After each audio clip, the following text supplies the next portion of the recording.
At 71 years old, I've lived through more economic cycles, business failures, family tragedies, and personal triumphs than most people experience in multiple lifetimes. I've built companies, lost fortunes, made them back again, watched friends die too young, and seen dreams both fulfilled and shattered. Through all of this, one truth has emerged that I wish someone had told me when I was 20, 30, even 50 years old. This isn't about money, although money is part of it. This isn't about success, although success flows from understanding this truth.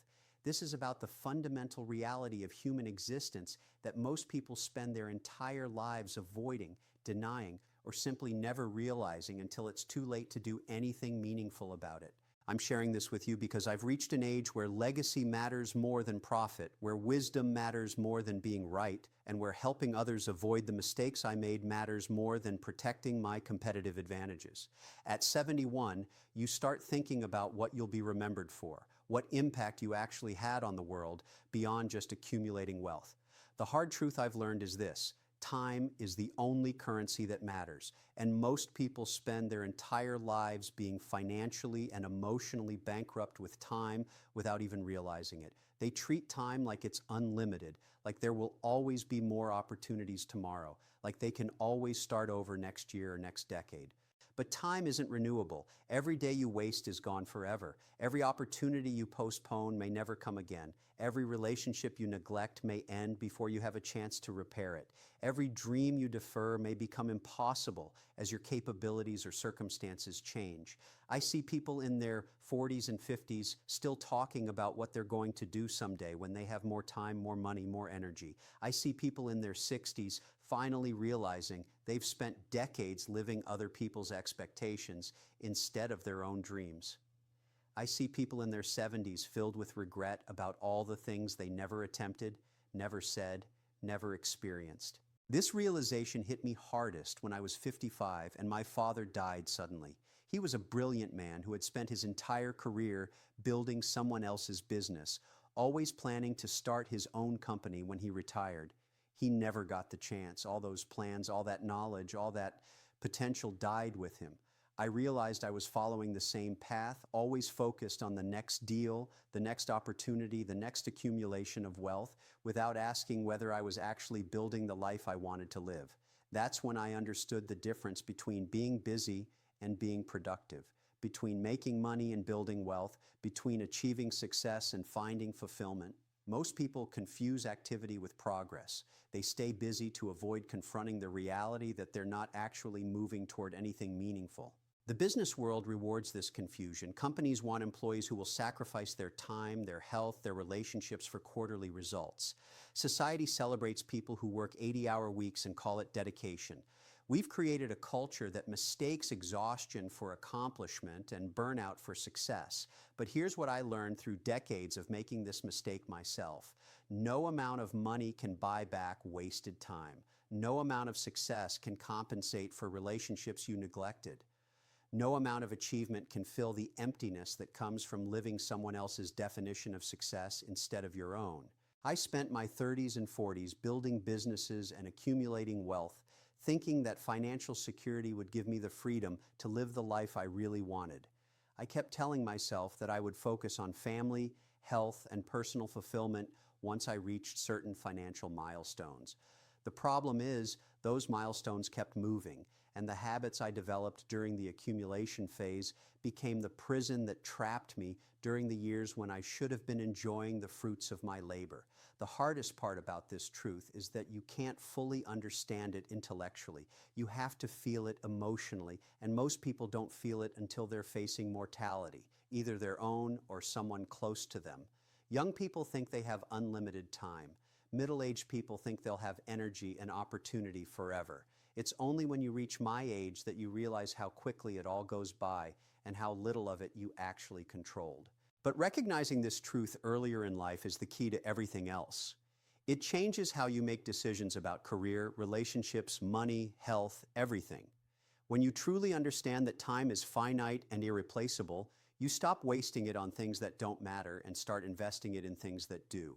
This doesn't mean becoming reckless or abandoning responsibility. It means becoming intentional about how you spend your days, your energy, your attention. It means saying no to opportunities that don't align with your values and yes to experiences that enrich your life even if they don't advance your career.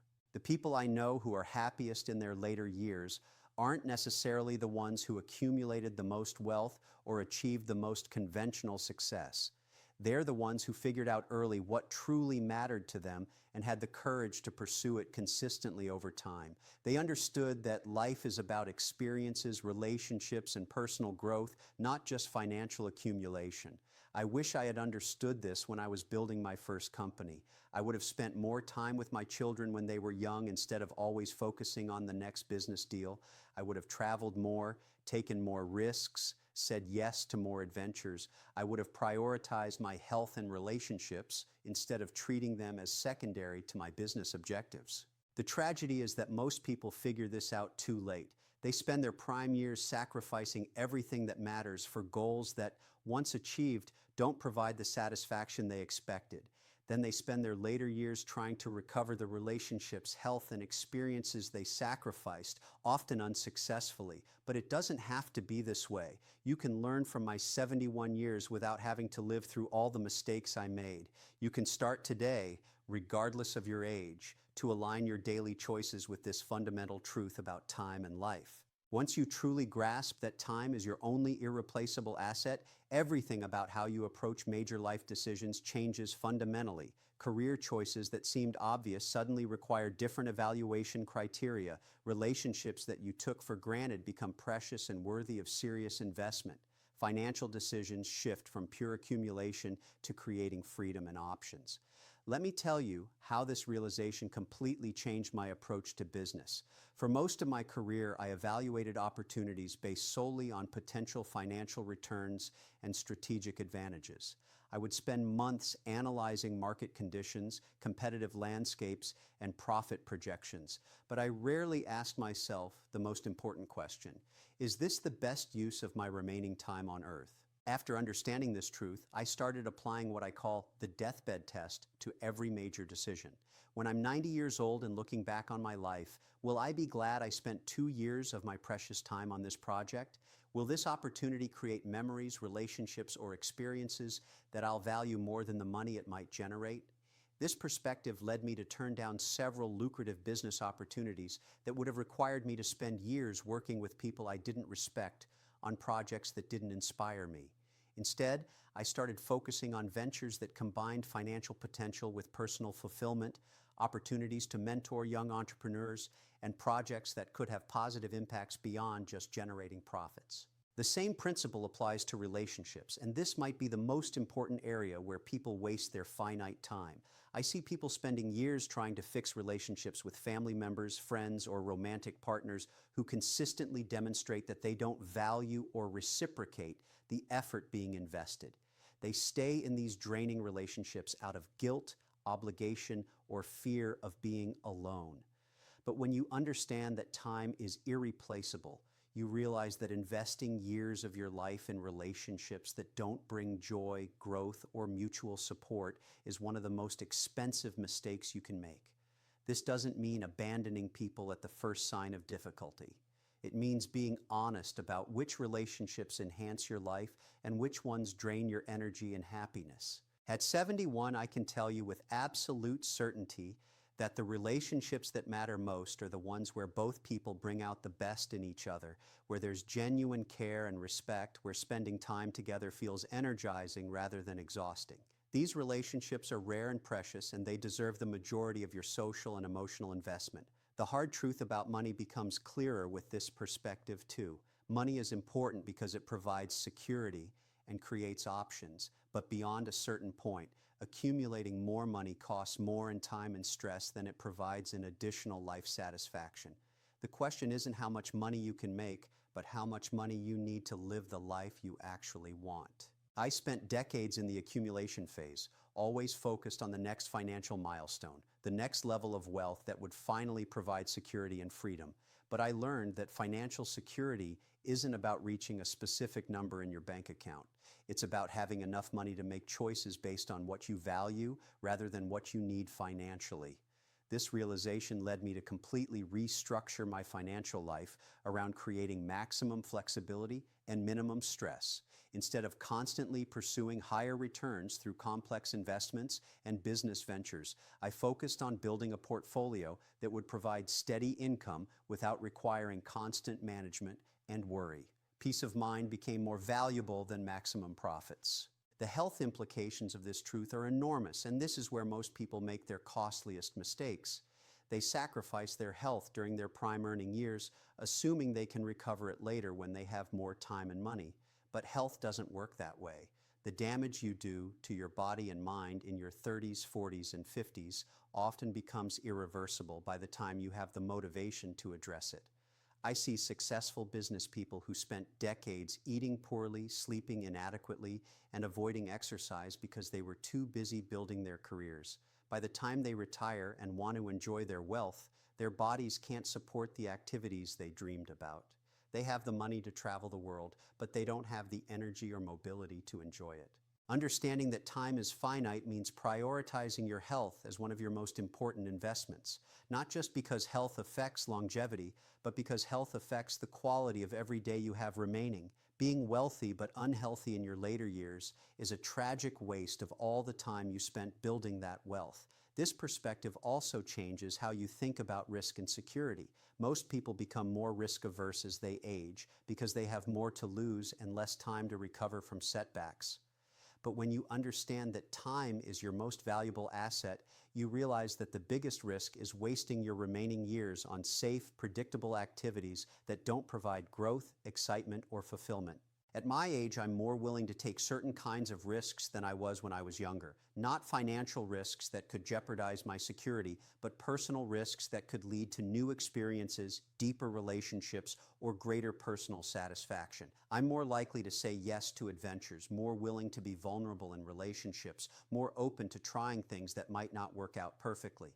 The career implications of this truth are profound. Most people choose careers based on external validation, family expectations, or financial potential without considering whether the actual day-to-day experience of the work aligns with their interests and values. They spend 40 years in jobs that drain their energy and enthusiasm, always planning to pursue their real interests after retirement. But retirement doesn't automatically restore the curiosity, energy, and passion that gets suppressed during decades of unfulfilling work. If you spend the majority of your waking hours for 4 decades doing something that doesn't inspire you, that becomes your identity. The person who might have been a great artist, teacher, or entrepreneur gets lost under years of doing work that was just a means to an end. This is why I encourage young people to think seriously about what kinds of activities make them lose track of time, what problems they're naturally drawn to solving, what types of people they enjoy working with. These are better indicators of career satisfaction than salary potential or prestige. The geographic implications are equally important. Most people live where they grew up or where their careers took them, without ever seriously considering whether that location enhances or detracts from their life satisfaction. They accept long commutes, harsh climates, high costs of living, or social environments that don't fit their personalities because that's just where they ended up. But when you understand that you have a finite number of years, months, weeks, and days, the question becomes, do I want to spend them in this place? Is this environment contributing to or detracting from the life I want to live? Moving isn't always practical, but many people never even consider it as an option because they're so focused on career and financial considerations that they ignore quality of life factors. Now let me tell you exactly how to start living this truth today. Because understanding it intellectually is worthless unless you translate it into immediate changes in how you spend your time. The most dangerous response to this message is to agree with it completely but continue living exactly the same way you've been living, thinking you'll make changes later when circumstances are more convenient. There will never be a convenient time to restructure your life around what truly matters. There will always be pressing deadlines, financial obligations, and other people's expectations that seem to require your immediate attention. The only way to break free from this cycle is to start making small but meaningful changes right now, today, regardless of your current circumstances. Here's my step-by-step process for implementing this truth. First, conduct a brutal audit of how you currently spend your time. For 1 week, track every hour of your day in 15-minute increments. Don't just track work hours, track everything. How much time do you spend commuting, watching television, scrolling social media, attending meetings that accomplish nothing, doing activities you don't actually enjoy? Most people are shocked when they see how much of their precious, irreplaceable time gets consumed by activities that add no value to their lives. The average person spends over 2 hours per day on social media, which means they're giving away 14 hours per week, over 700 hours per year, to algorithms designed to capture their attention for other people's profit. The second step is to identify your core values, not the values you think you should have, but the ones that actually drive your behavior and decision-making. Are you motivated primarily by security, adventure, recognition, service to others, creative expression, financial independence? Most people have never clearly defined their values, so they make decisions reactively based on external pressures rather than internal guidance. Once you understand your values, you can start making decisions by asking whether each opportunity, relationship, or activity moves you closer to or further from living according to those values. This becomes your filter for every choice, from major life decisions down to how you spend your evenings and weekends. The third step is to calculate your remaining time more precisely. If you're 40 years old and expect to live to 85, you have approximately 16,000 days left. If you're 50, you have about 12,800 days. If you're 60, you have approximately 9,000 days. When you think in terms of days rather than years, the finite nature of time becomes much more real and urgent. Now divide that number by major categories. How many of those days will be consumed by sleep, work, commuting, household maintenance? How many high-quality discretionary days do you actually have left to spend on relationships, experiences, and activities that bring you joy and fulfillment? For most people, the answer is sobering. You might have only 3,000 to 5,000 really good days left, and many of those will be constrained by declining health and energy. The fourth step is to start saying no systematically to activities, obligations, and relationships that don't align with your values or contribute meaningfully to your life satisfaction. This is the hardest part because it requires disappointing other people and abandoning commitments you've made based on your previous understanding of what mattered. But every yes to something that doesn't matter is a no to something that does matter. Every evening you spend at an obligatory social event is an evening you can't spend with people you genuinely care about. Every weekend you spend on activities that don't energize you is a weekend you can't spend pursuing interests that inspire you. Learning to say no requires developing what I call protective selfishness. This isn't about being cruel or abandoning all responsibility to others. It's about recognizing that your time and energy are finite resources that need to be allocated strategically if you want to live a fulfilling life. You can't take care of everyone else if you don't take care of yourself first. The fifth step is to start investing more heavily in experiences and relationships rather than material accumulation. Research consistently shows that people derive more lasting satisfaction from experiences than from possessions. The memory of a great trip, conversation, or adventure continues providing value for years, while most possessions become invisible parts of the background of daily life.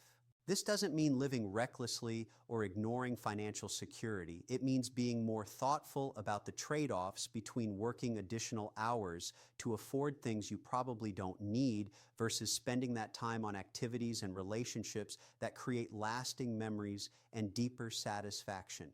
The sixth step is to have honest conversations with the people who matter most to you about what you've learned and how you want to change. Many people try to transform their lives in isolation, which creates tension and misunderstanding with family members and friends who don't understand why established patterns are suddenly changing. Sharing this truth with people you care about serves multiple purposes. It helps them understand your new priorities and decision-making criteria. It gives them permission to examine their own relationship with time and priorities. And it creates accountability for actually implementing the changes you say you want to make. The seventh and final step is to regularly remind yourself of this truth because it's easy to forget when you get caught up in daily pressures and distractions. I recommend setting aside time monthly to review how you spent your time and whether it aligned with your stated values and priorities. Ask yourself whether you're proud of how you invested your irreplaceable days. This isn't about perfection or dramatically changing everything immediately. It's about consciousness and intentionality. Most people live on autopilot, making decisions based on habit, social pressure, or immediate convenience without considering the cumulative impact on their life satisfaction and fulfillment. The urgency of implementing this truth increases with age, but it's never too late to start and it's never too early to begin. If you're in your 20s or 30s, you have the enormous advantage of time to align your career, relationships, and lifestyle with this understanding before you've invested decades in the wrong directions. If you're in your 40s or 50s, you're at the perfect age to make significant changes because you have experience and resources, but still have substantial time to enjoy the benefits of living more intentionally. If you're in your 60s or beyond, every day becomes more precious, but you also have the wisdom and freedom to focus exclusively on what truly matters. The greatest tragedy I see is people who understand this truth but never act on it because they're waiting for perfect timing or ideal circumstances. They spend their remaining years planning to live differently rather than actually living differently. They become experts on intentional living without ever actually living intentionally. Don't let this be you. Start today, start small, but start. Change how you spend this evening. Make different choices about this weekend. Have a difficult conversation you've been avoiding. Say no to something that doesn't matter and yes to something that does. Take one small step toward living as if your time actually matters, because it does. At 71, I can tell you with absolute certainty that the people who live with the fewest regrets are those who figured out this truth early and had the courage to live according to it consistently.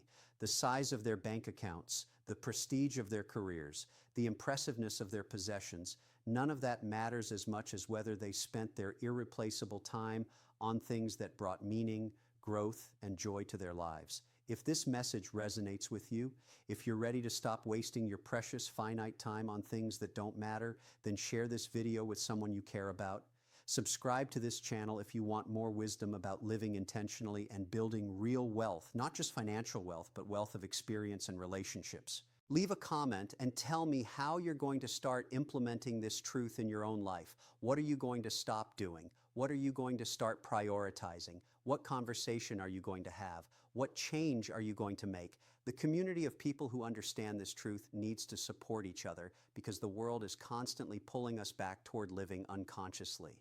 Your time is running out. Not eventually, not someday, right now. Every day that passes is gone forever. The question is, what are you going to do with the time you have left? Are you going to keep living other people's expectations, or are you finally going to start living your own life? The choice is yours, but you have to make it now. Tomorrow is already one day less than you have today.